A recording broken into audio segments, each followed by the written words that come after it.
based on the true story of H. Holmes and the events surrounding Chicago in the 1890s. In the summer of 1893, Chicago was alive with excitement. The city was hosting the world's Columbian Exposition, a massive fair that attracted millions of visitors from around the world. Streets were crowded, hotels were full, restaurants stayed open late into the night. Travelers arrived daily, carrying suitcases, dreams, and plans for the future. Among the many buildings standing along the busy streets was a large, unusual structure owned by a man named Dr. H. Holmes. At first glance, Holmes appeared to be everything people trusted. He was polite, he was educated, he spoke calmly and confidently. Neighbors described him as charming. Customers liked him. Many believed he was a successful businessman and physician. Few suspected that behind his friendly smile was one of the darkest figures in American criminal history. The building Holmes owned looked ordinary from the outside. Inside, however, it was anything but ordinary. Construction workers were hired and fired constantly. Few workers stayed long enough to understand the entire layout. Rooms seemed to lead nowhere. Hallways ended abruptly. Doors opened into blank walls. Some staircases went nowhere at all. The design made little sense. Visitors assumed it was merely an eccentric building. No one realized how strange it truly was. As the World's Fair brought thousands of visitors into Chicago, many needed temporary places to stay. Holmes offered rooms. Travelers checked in. Some stayed for a few nights. Some planned to continue their journeys afterward. But according to later investigations, not everyone who entered Holmes's building was seen leaving. At the time, disappearances were easier to overlook. There were no smartphones, no instant communication, no social media. If a person traveled hundreds of miles from home and vanished, it could take weeks or months before anyone noticed. Sometimes, families simply assumed their loved one had chosen a different path in life. Holmes understood this reality, and he used it to his advantage. One of the most unsettling aspects of the case was how normal Holmes appeared. When people imagine dangerous criminals, they often picture someone obviously threatening. Holmes was the opposite. He blended into society. He attended social events. He spoke with neighbors. He managed businesses. He appeared trustworthy. Many later investigators would say this was what made him so frightening. His greatest weapon was not strength, it was deception. Rumors began spreading over time. Employees disappeared. Business partners vanished. Questions emerged regarding missing individuals connected to Holmes. Yet answers remained elusive. An explanation. Someone had moved away. Someone had found another job. Someone had decided to travel elsewhere. In an era with limited record-keeping, these explanations often satisfied authorities. For a while. The turning point came when financial investigations began uncovering suspicious activities connected to Holmes. Authorities initially became interested in him because of fraud-related schemes. As detectives dug deeper, they discovered inconsistencies. Stories didn't match. Documents raised questions. Witnesses remembered strange events. The deeper investigators looked, the darker the picture became. Soon Holmes was arrested. And when authorities started piecing together his past, they realized they were dealing with something far more serious than financial crimes. News spread rapidly. Newspapers across America became fascinated by the mysterious doctor. Reporters competed for information. Readers eagerly followed every development. The public wanted answers. Who was H. Holmes? What had happened inside his building? How many people had disappeared? No one knew. And that uncertainty made the story even more terrifying. Investigators eventually searched the building thoroughly. What they found fueled countless headlines. The structure's unusual design suddenly seemed far more sinister. Hidden spaces, confusing passages, locked rooms. features that appeared unnecessary in a normal hotel. The discovery sparked national fear. People wondered how such activities could have gone unnoticed. How could someone operate in plain sight for so long? Holmes himself added to the mystery. At various times he made conflicting statements. Sometimes he exaggerated. Sometimes he contradicted previous claims. Historians still debate certain details, because Holmes frequently mixed truth with fiction. This created a puzzle that remains difficult to fully solve even today. What is certain is that numerous crimes were linked to him. What remains uncertain is the exact number of victims. Different reports have offered different figures over the years.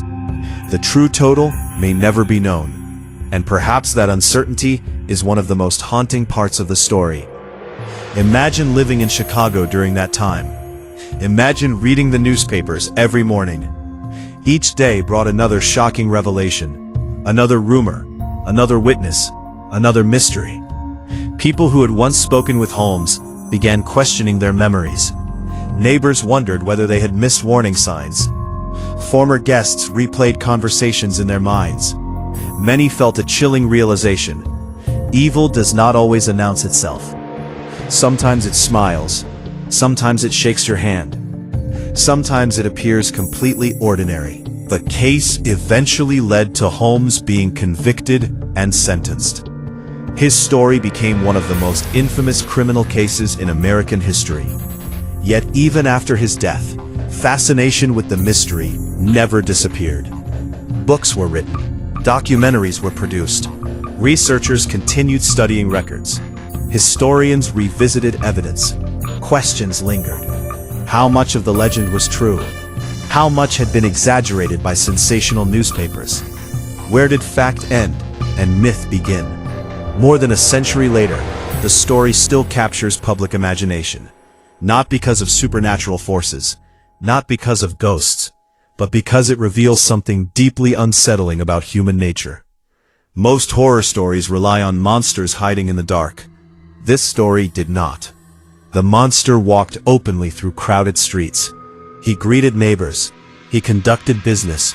He earned trust. And that reality is often more frightening than fiction. Today, when people discuss America's most chilling true crime cases, the name H. Holmes almost always appears near the top of the list. The reason is simple. The story challenges a comforting belief many people hold, that danger is easy to recognize. The Holmes case suggests otherwise.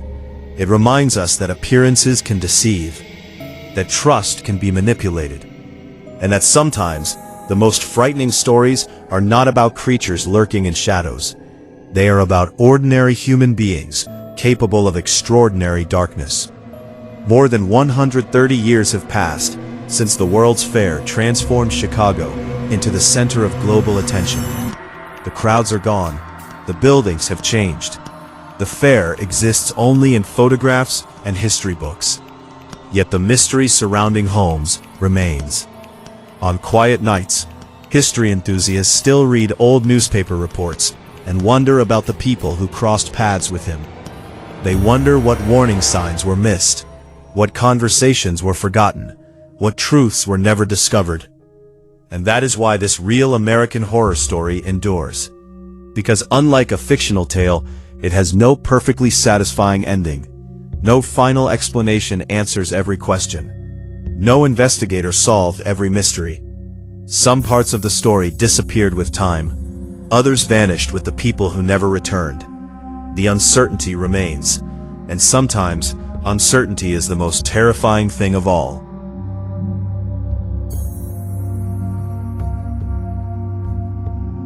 Based on the true unsolved murders that took place in Villisca, Iowa, on June 9-10, 1912.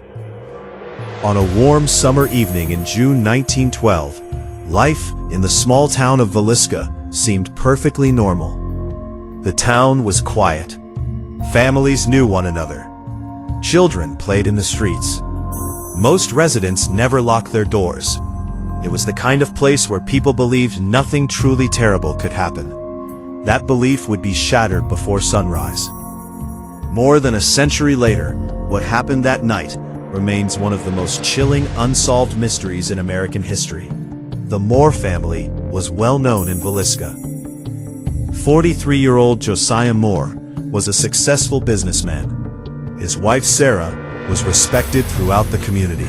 Together, they were raising 4 children: Herman, Catherine, Boyd, and little Paul. On June 9th, the family spent the day attending church activities.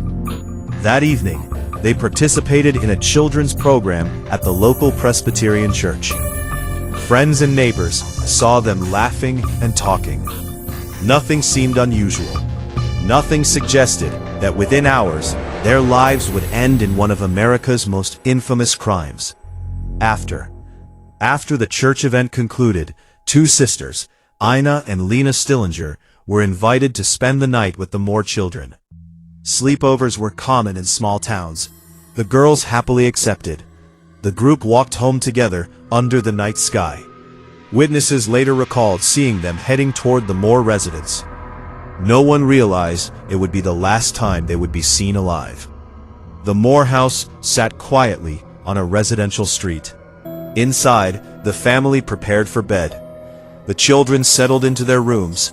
The Stillinger sisters were given a place to sleep. As darkness covered Villisca, the house became silent. At some point during the night, an unknown individual entered the home. What happened next remains largely a mystery. There were no surviving witnesses, no confessions that solved the case, no definitive answers, only evidence left behind in the morning. The next day began normally. Neighbors started their routines. People went about their business, but something felt unusual. The Moore family had not appeared. The house remained strangely quiet. A concerned neighbor noticed the absence and decided to investigate. She approached the residence. There was no response. The silence continued. Eventually, concern turned into alarm. Someone entered the house. Within moments, horrifying screams echoed through the neighborhood. The discovery shocked everyone. Inside the home, all 8 occupants had been killed during the night. The victims included Josiah and Sarah Moore, their 4 children, and the 2 Stillinger sisters. The peaceful family home had become the scene of a nightmare. Word spread rapidly throughout Villisca.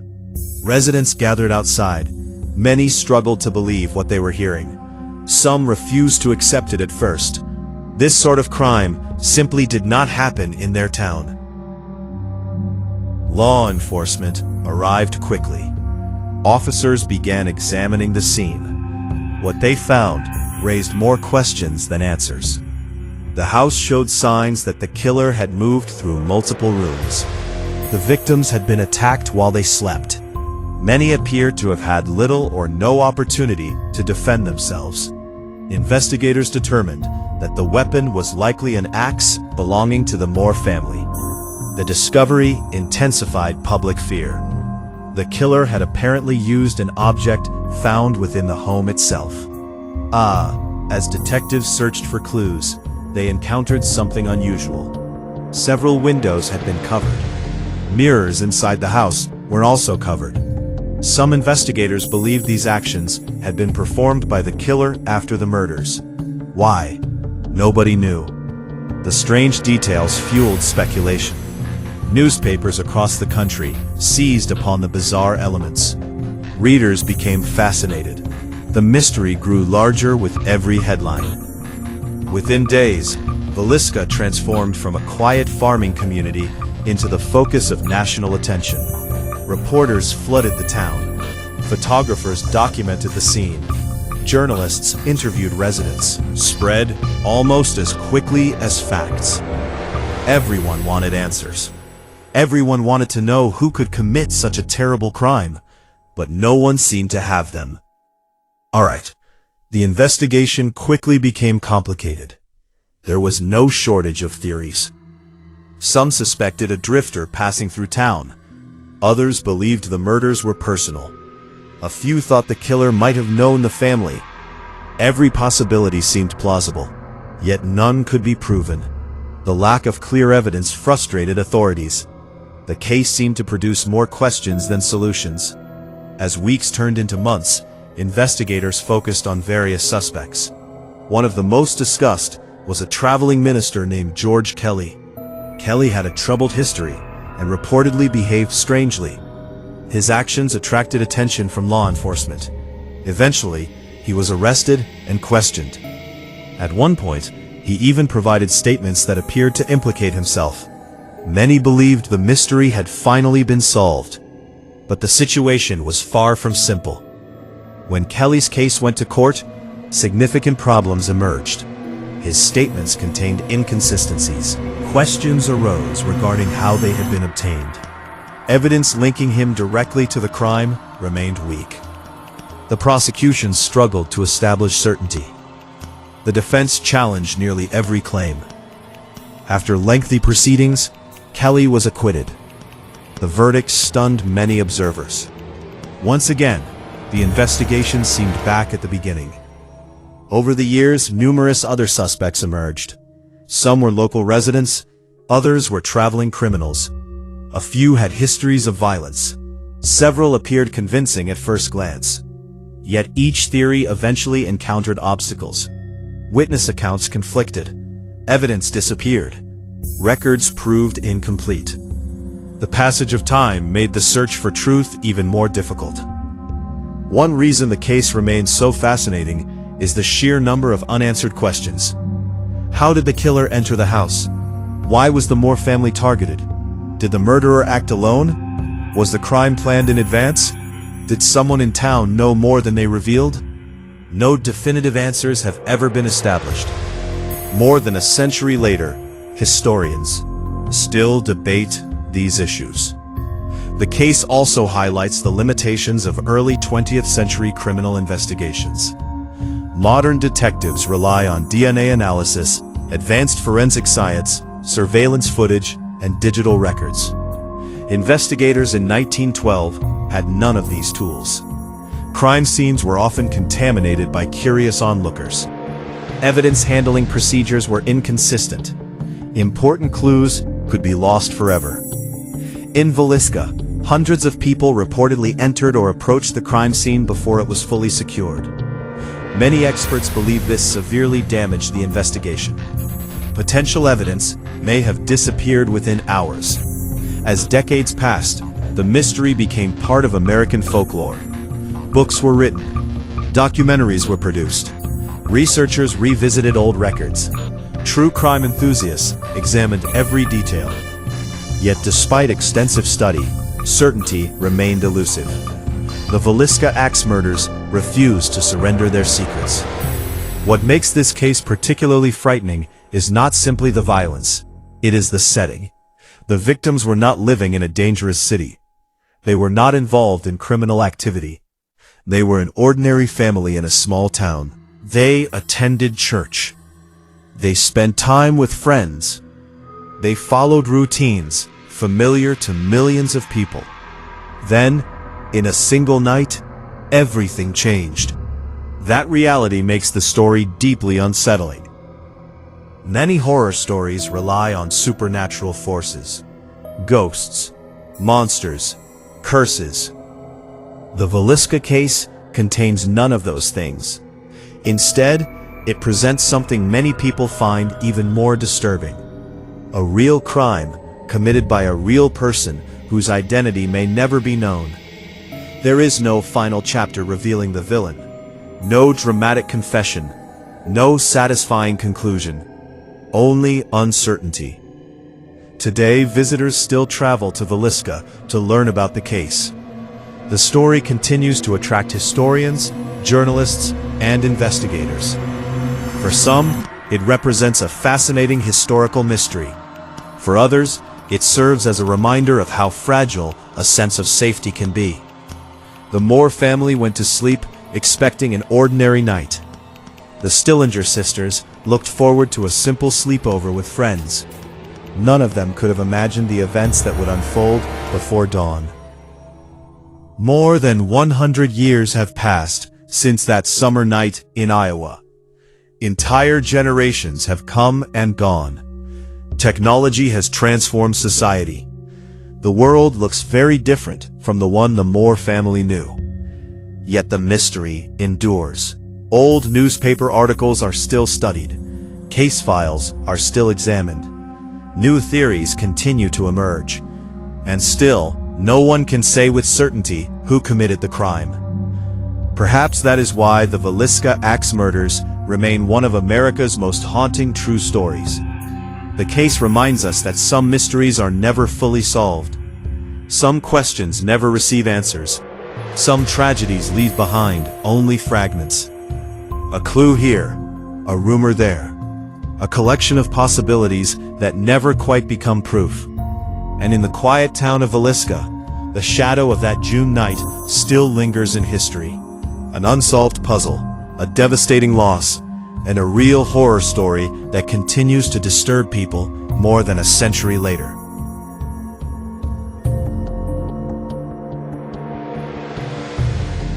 Based on the true unsolved mystery that began on Christmas Eve, 1945, in West Virginia, USA.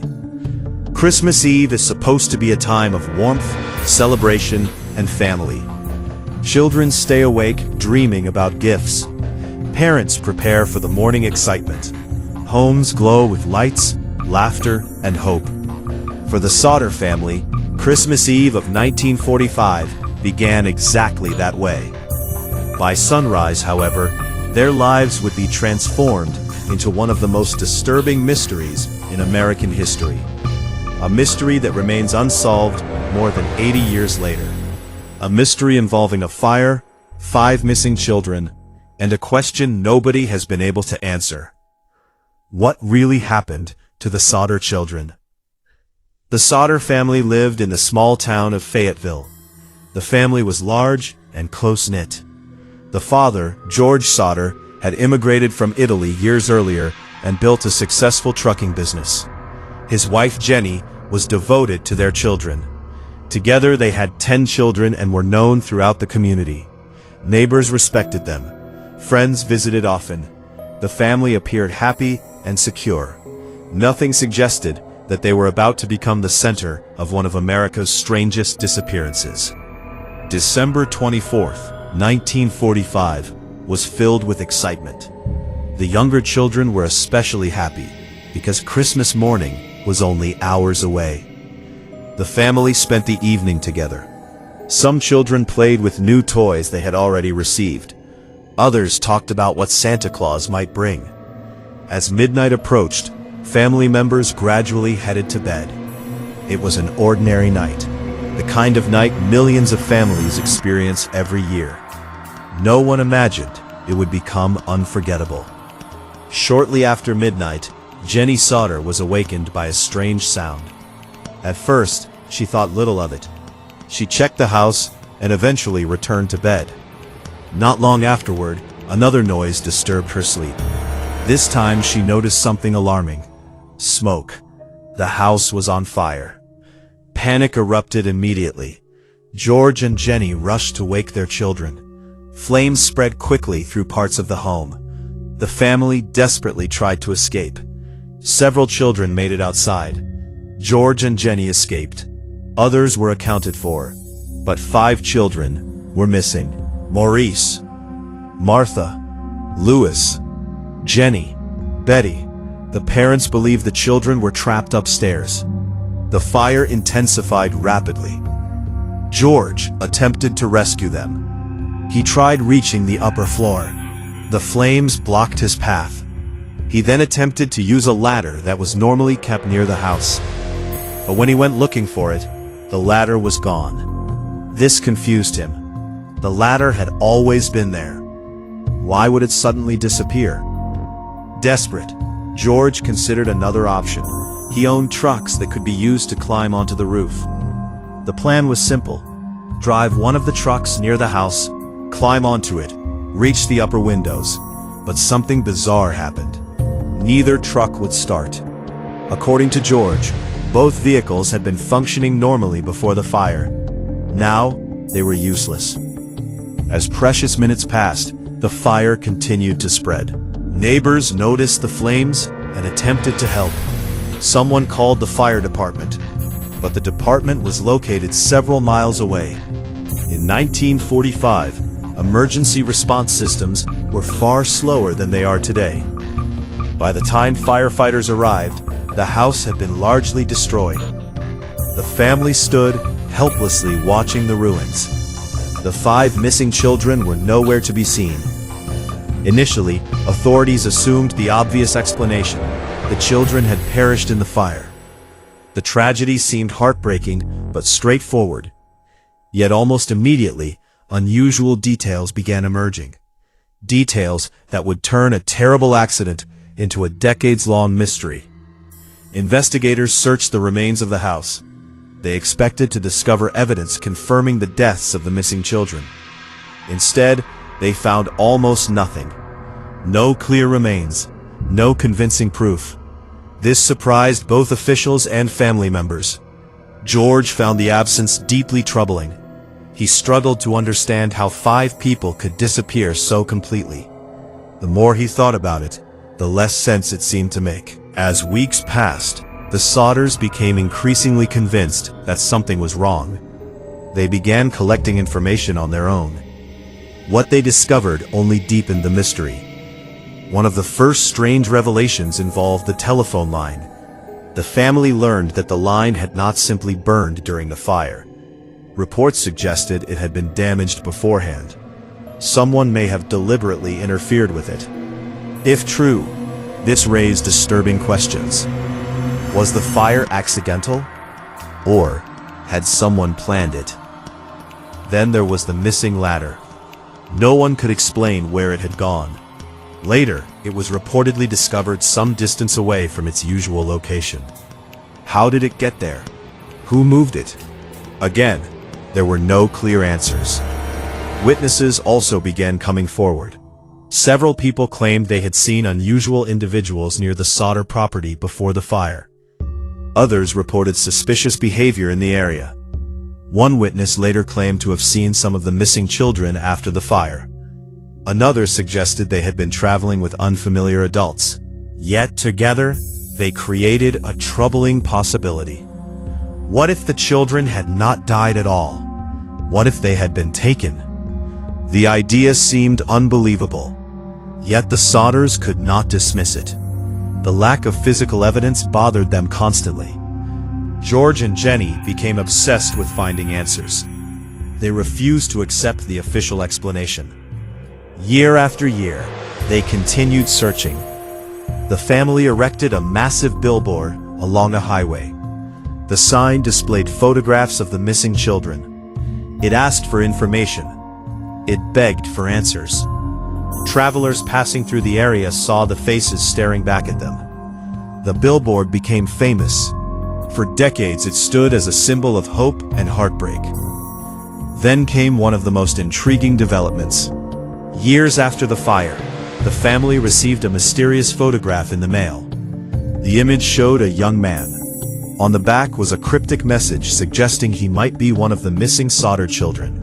Specifically, the family believed he resembled Louis Sodder to attract attention. Was it truly him? Or merely a coincidence? No one could determine the truth. The photograph reignited hope. The Sodders pursued countless leads. They traveled. They interviewed people. They followed rumors. Sometimes they believed they were close. Then the trail would disappear, again and again. As decades passed, theories multiplied. Some believed organized criminals were involved. Others suspected personal enemies of George Sodder. A few thought the children had been abducted and raised elsewhere. Still others believed the official explanation was correct, and that the children had died in the fire. Each theory had supporters. Each theory had weaknesses. None could be conclusively proven. The mystery became famous throughout the United States. Newspapers published articles. Television programs examined the case. Investigators revisited old evidence. Writers produced books exploring various possibilities. Effort ended the same way. Questions remained unanswered. What makes the Sodder case so unsettling is not simply the disappearance itself. It is the uncertainty. Most tragedies eventually receive explanations. A suspect is identified. Evidence emerges. Events become clear. The Sodder mystery never followed that path. Instead, uncertainty grew stronger with time. Imagine being George and Jenny Sodder. Imagine standing outside your burning home.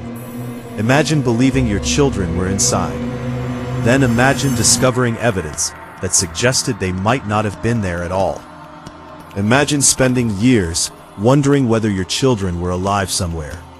Wondering whether they needed help. Wondering whether they remembered their family. Wondering whether you would ever see them again. That uncertainty became the family's lifelong burden. The mystery persisted for decades. The parents continued searching long after most people would have given up.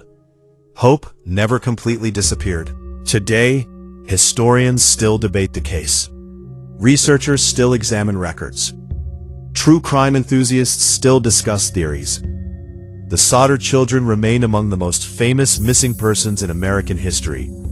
No definitive conclusion has ever been reached. No universally accepted answer exists. Only possibilities. Only speculation. Only mystery. Perhaps that is why this story remains so haunting. It lacks the certainty that normally accompanies historical events. There is no final chapter revealing the truth. No courtroom confession. No discovery that resolves everything.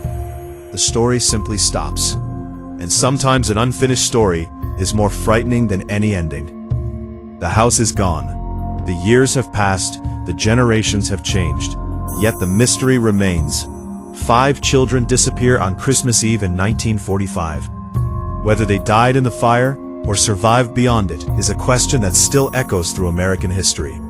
And somewhere between the flames, the rumors, the sightings, and the unanswered questions lies one of the most chilling real-life horror stories ever told. A story not of ghosts or monsters, but of uncertainty, and of a family that spent a lifetime searching for answers that never came.